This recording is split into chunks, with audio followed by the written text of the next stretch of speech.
Hi. So, nothing like the deep end, huh? My friend Lisa Marvin was so kind to set up a YouTube account for me. It has been an ongoing resistance. I have resisted this for a very long time, and we have discussed it in our friendly little talks and things, and I am fully supported by my friends quite a lot. I am just one of those people who will stand in her own way. So now that Lisa has sidestepped my own block, what the hell? So I am teaching classes at PorCon in August at a Green Valley Ranch in Las Vegas. So this is an event that is created by Fluid Art Co., which is Billy Gora and Shelley Carruthers. So yes, it was a very, very big honor for them to put me on their list of people that they wanted there. And again, I resisted because that's what I do. So I told Billy no a squillion times, and then I finally relented and again got out of my own way. I decided that I would never have an opportunity like this again. And there's a lot of people online that I have made incredible friendships with, who I love with all my heart, and have never seen their faces. You know, like I've never given them a hug, nothing. So, you know, that was the other thing that won me over, was like, you know, this is my opportunity to meet some people that I really care about, and some people that I idolize too. So, yeah, I think that it was a really good opportunity, and I'm glad that I said yes. But anyway, so that's all like snowballing into this.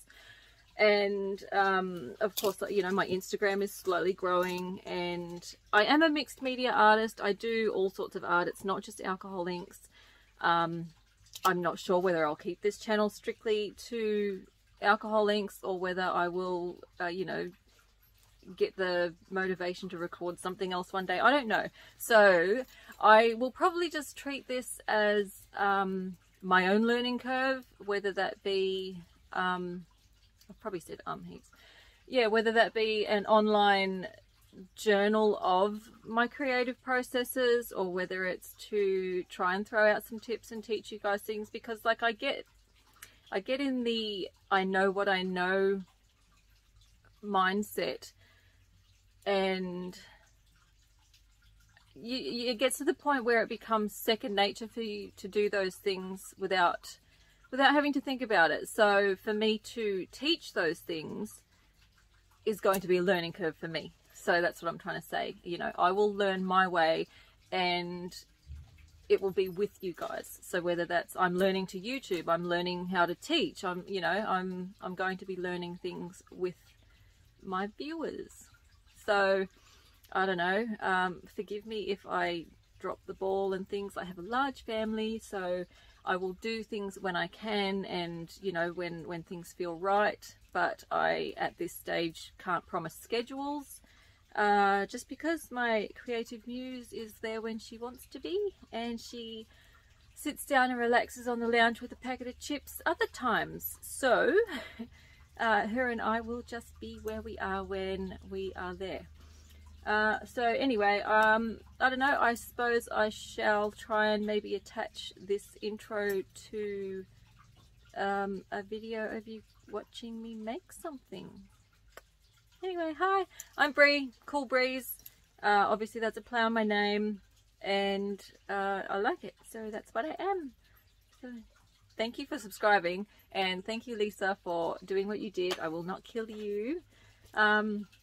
But I also should thank everyone. I should thank Lisa and Mitchell and Billy and Niki and Shelley and all the artists that I just adore, for just giving me those little nudges and that support. And Lisa for, you know, throwing me in the deep end, and for Lisa's fans and subscribers and followers and all that for like trusting her by, you know, just jumping on board when I'm a little bit of a small fry. So thank you so much. Bye.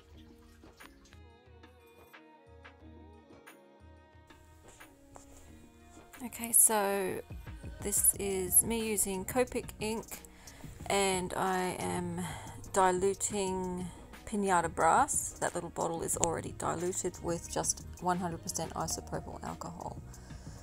Now I like this composition. I've been doing it a little bit lately because it reminds me of, you know, really large petaled blooms and things like that, which I just like at the moment.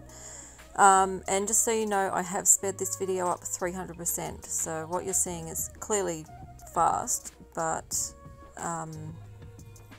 the original video was just over 20 minutes, and I can't imagine you all wanting to sit through 20 minutes of really slow art making. So yeah, what I do is I dry a spot of ink and I put the Pinata Brass down, and then start the diluting with just plain isopropyl and pushing the flares or the petals, whatever you want to call them, pushing them out with the heat from the hairdryer. You definitely don't want to put the hairdryer directly above the puddle that you're trying to work with. You have to come from the edges, just because that's how air works. You know, it hits the surface and wants to blow everything everywhere, so that's why you come in from the sides, because you will learn to control your ink better that way. So yeah, something that I'm looking for when I do things like this is just a bit of variety in, you know, shapes and size and lines.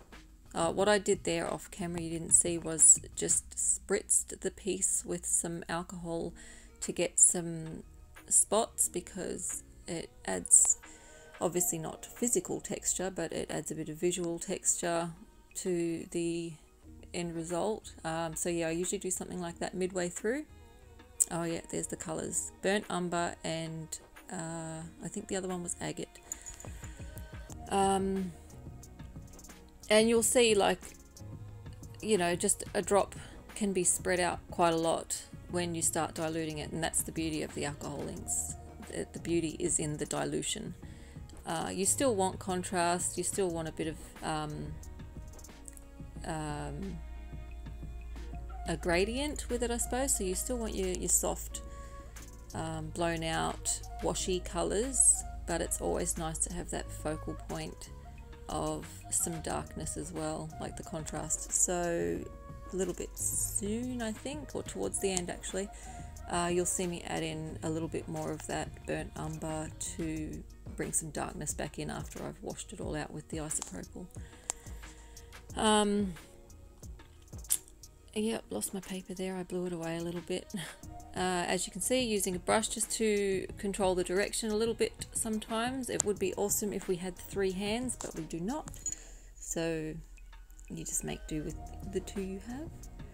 But every so often you will see me lose the paper, or you know, I might be watching one portion of the puddle trying to control it and I lose track of the other end of it, which I actually do in this piece, but it's not a big deal, you rework it. What else can I tell you? I don't know, it's all about pushing the ink back and forth, back and forth. The side that you have your heat on will obviously dry first, so if you don't want it to dry from one direction, you will need to move your dryer back and forth. That's something that I'll go into, because everyone loves the ripples and everyone loves the fade, so I'll do videos on that sort of stuff too.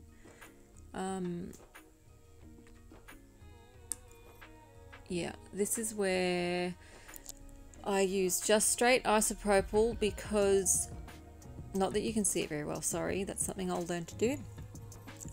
You can push the ink very gently if you don't want to go directly onto the ink and you want to just move that line a little bit. You just dab some alcohol ink, isopropyl alcohol right along the edge or just off the edge of the colour, and as the alcohol spreads and evaporates, it will start touching the ink and just pushing it a little bit, giving you those little faint again, it's a textural thing, faint textured edges that I like to do every so often. You know, this isn't like a masterpiece, but this is just something fun and easy, and I don't know, it's effective.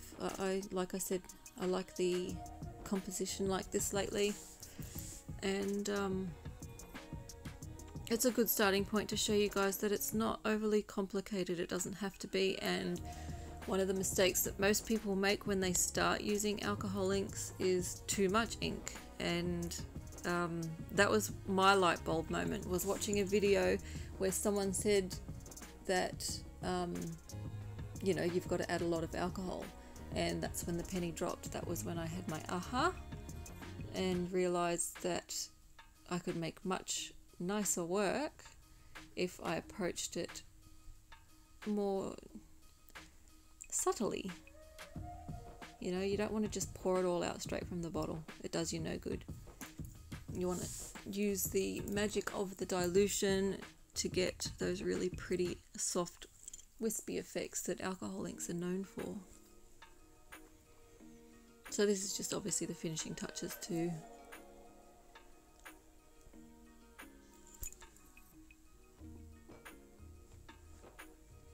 I will of course show you the finished result at the end somehow. I'm sure I'll figure it out.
And there it is, finished piece, nice and simple.